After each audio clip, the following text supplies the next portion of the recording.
नाजरीन, आप देख रहे हैं आली न्यूज़ में आपका मेज़बान चौधरी फजल रहमान। पाकिस्तान के ज़ेर इंतज़ाम आज़ाद कश्मीर के ज़िला बिम्बर की तहसील सुमनी के LOC पर वाक़या, बिल्कुल जिसे हम बॉर्डर लाइन कहेंगे, उस पर वाक़या इलाका बंडाला मारूफ तरीन इलाका है।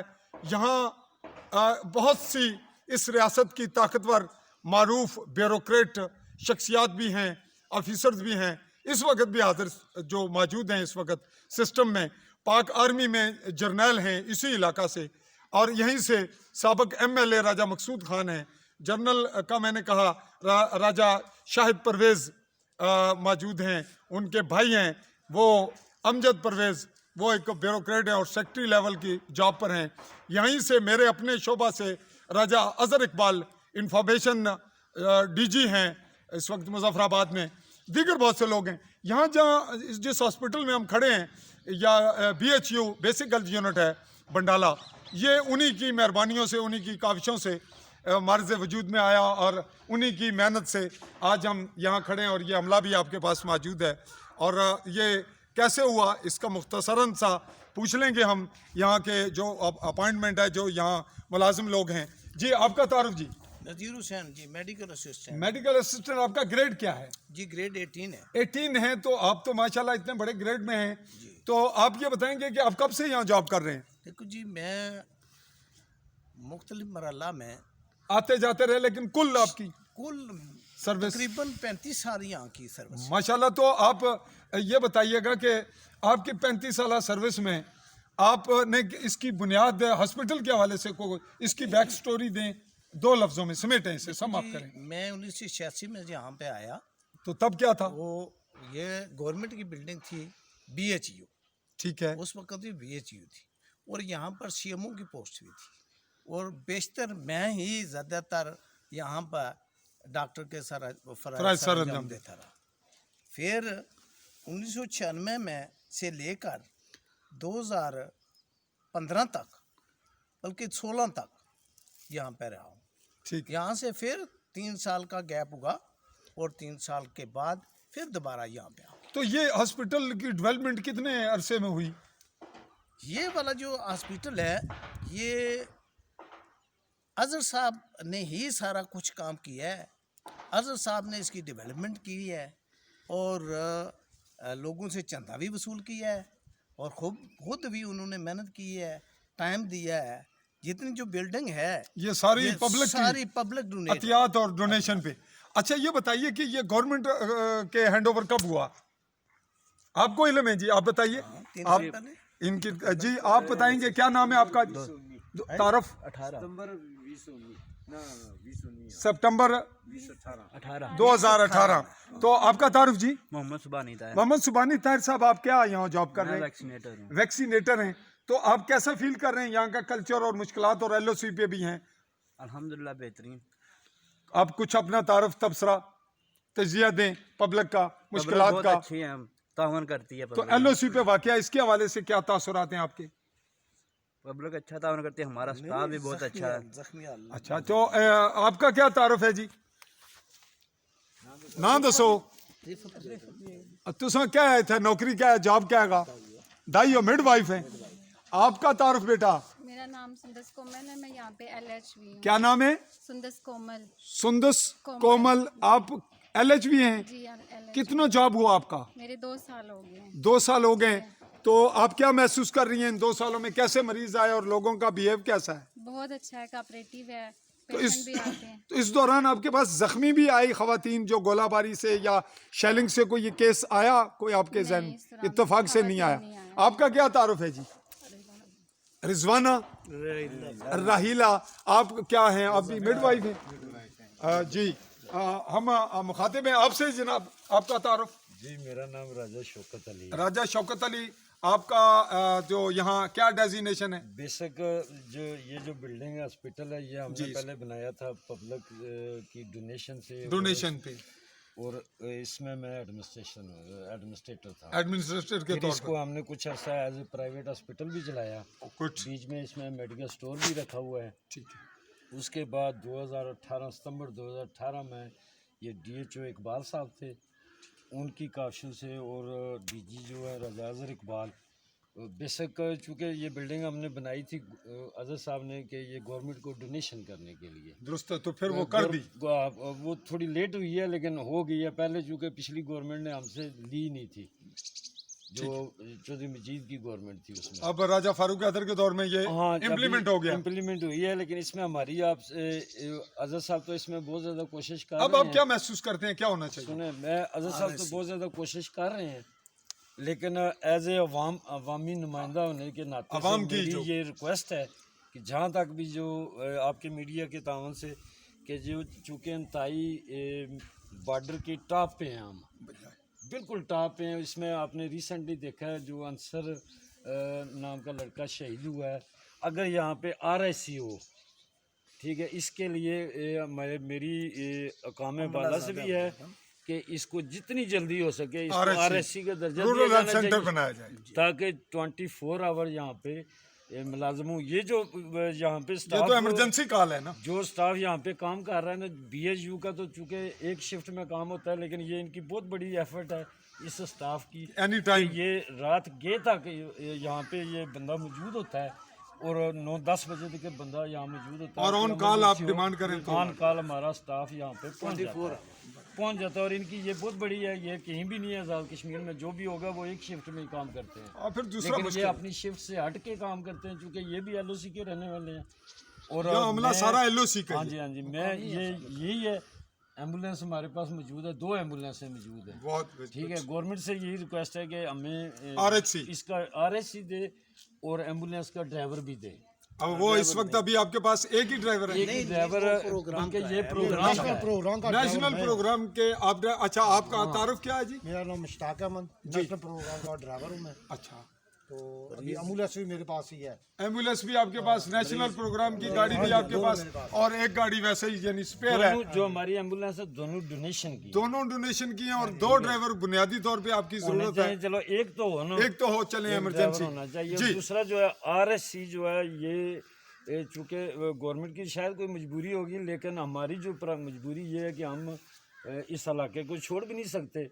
और बड़ी आबादी है ना यहाँ, बहुत बड़ी, बहुत ज्यादा है। कम से कम 25। और जो है आए रोज जो हमारा कोई ना कोई भाई बहन बुजुर्ग इंडिया की फायरिंग की जद में आता है, और उसके लिए फिर first मुश्किलात aid है। सहूलत के लिए हमारे पास जितनी इनके पास वसाइल हैं उससे ज़्यादा ये करते हैं। बचा है। लेकिन RSC होगा तो उसमें यह है कि वो 24 घंटे ओपन होगा, सहूलियात अवेल होंगी। सहूलियात जी ज़्यादा डॉक्टर साहब, आप तशरीफ लाइए मेरे पास, आपसे कुछ और हम पूछना चाहेंगे।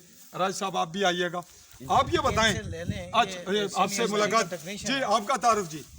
Nasir Ali, health technician, BHU ji ठीक है मंडाला जी। ये जो पहले BHU था, ये गवर्नमेंट के लेवल पर बिल्कुल इंडियन कंट्रोल लाइन के बिल्कुल सामने था। अच्छा, उसकी वजह से हम लोगों ने आपस में, यहाँ की कम्युनिटी ने आपस में मीटिंग करके DHO तारिक साहब की मौजूदगी में ये इसको वहाँ से ओझल नज़र, यानी नज़र से ओझल, दुश्मन की नज़र से ओझल, वो तो फिर ये जगह मुतय्यन की, और यहाँ पे इसको बिल्डिंग लोगों ने अपनी मदद आपके तहत, वो BHU की बिल्डिंग जो थी उसका मटेरियल भी इसी में शामिल किया। अब हम मौजू को दूसरी तरफ ले जाएंगे।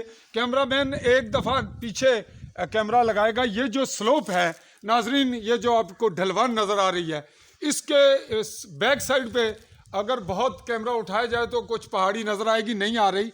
ये ढलवान है, इसकी हाइट पे, इसके बैक साइड पे चीड़े हैं, वो इंडियन रिच पहाड़ी है। अगर ये स्लोप ना हो तो डायरेक्ट छोटा फायर भी यहाँ आता है, इसलिए इसका तस्करा किया। अब हम बात करेंगे, डॉक्टर साहब आपके पास फायरिंग के लोग आते हैं, जख्मी आते हैं, तो उसकी ज़रा स्टोरी आप देंगे। आप दोनों थोड़ा थोड़ा हमें ये बताइए कि कितने अब तक कितने मरीज आपके पास से जख्मी कितने आए? सैकड़ों की तादाद में जख्मी आपने देखे यहीं। अच्छा, उसमें आपके पास जो शोहदा है, जैसे अंसर महमूद शहीद की डेड बॉडी आपके पास पहुंची, वो शहीद हो चुका था यहाँ पहुंचने तक, ये 25 नवंबर 2020 का वाकया है।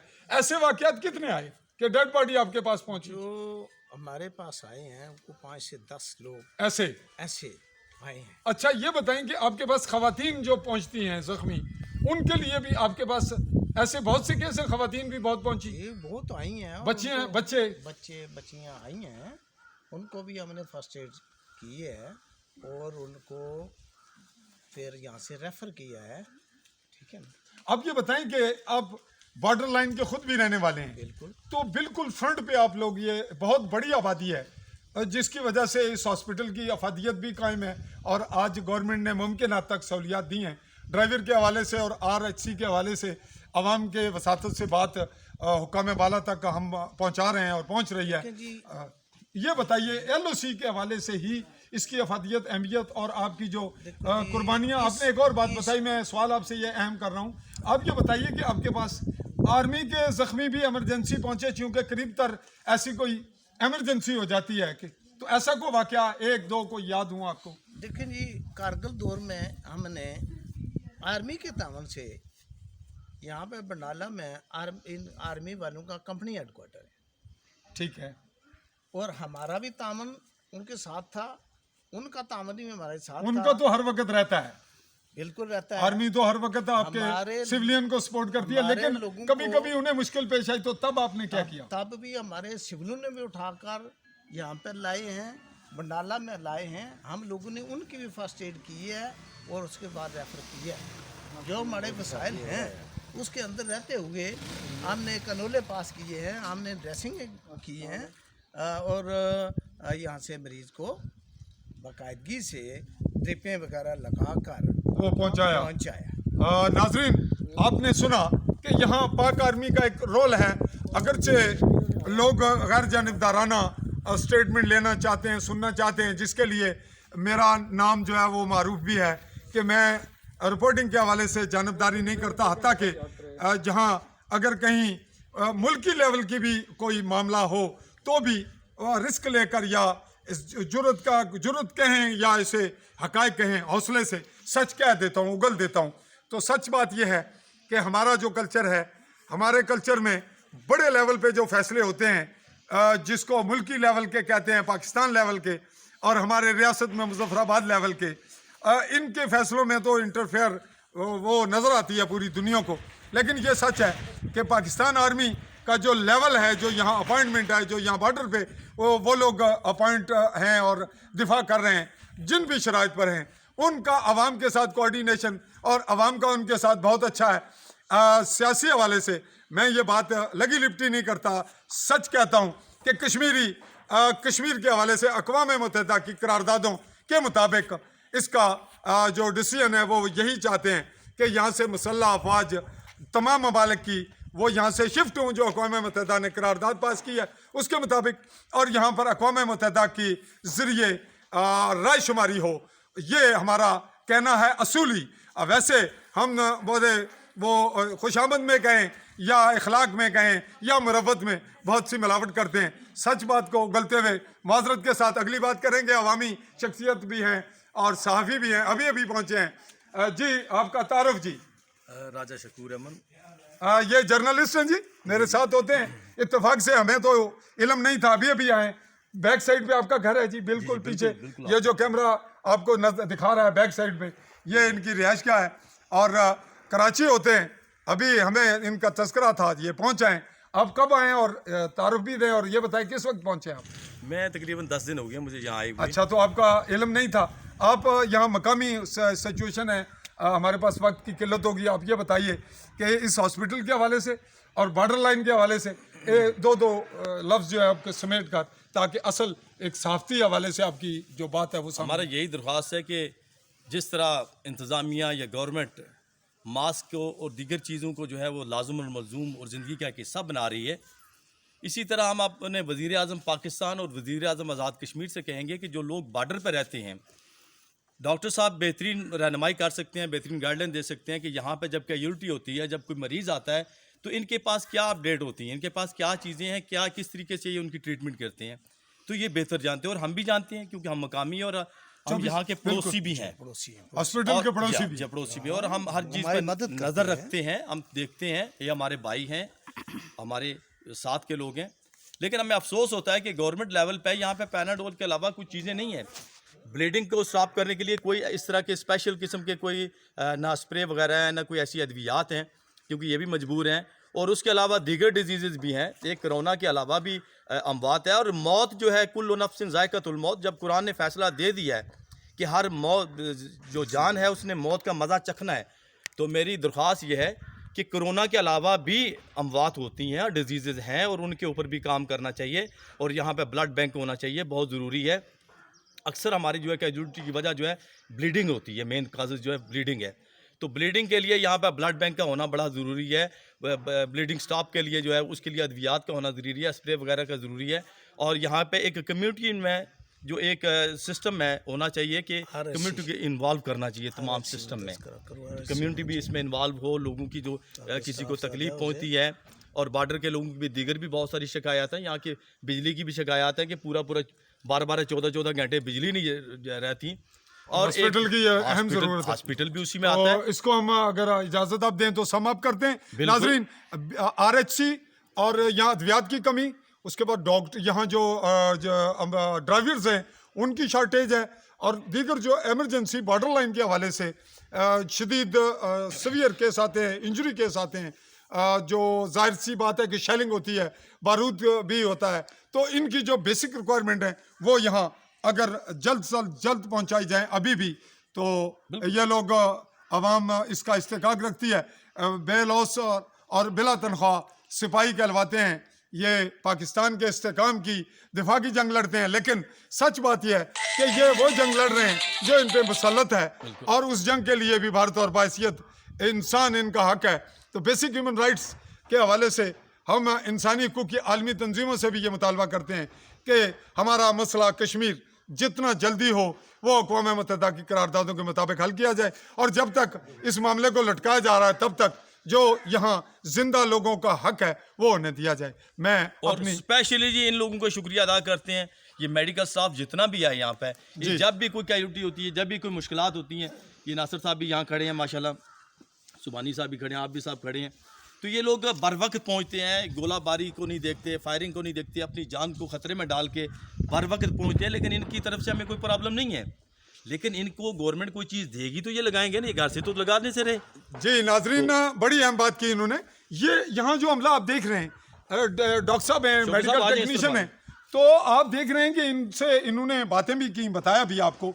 लेकिन अहम बात यह है कि यहाँ फुल टाइम अवेल हैं, जिस वक्त हादसा होगा ये उसी वक्त एमरजेंसी कॉल पे भी पहुंचेंगे, और बसा औकात इन्हें अंदाज़ा हो जाता है कि अभी शेलिंग हुई है, ये आज खुद यहाँ हॉस्पिटल में पहुंच जाते हैं। तो ये इनका जो एजाज़ है ये खिदमत भी है, और इसके हवाले से एजाज़ भी है रियासती हुकूमत को, और जो ज़िम्मेदारान हैं उनको इनके लिए अवार्ड और सर्टिफिकेट्स के अलावा सहूलियात और इनकी जो रिक्वायरमेंट है वो भी इन्हें प्रोवाइड करनी चाहिए। मैं अपनी कैमरामैन साथी मिसेस मलिक के साथ चौधरी फजल रहमान, समानी भिम्बर, आज़ाद कश्मीर।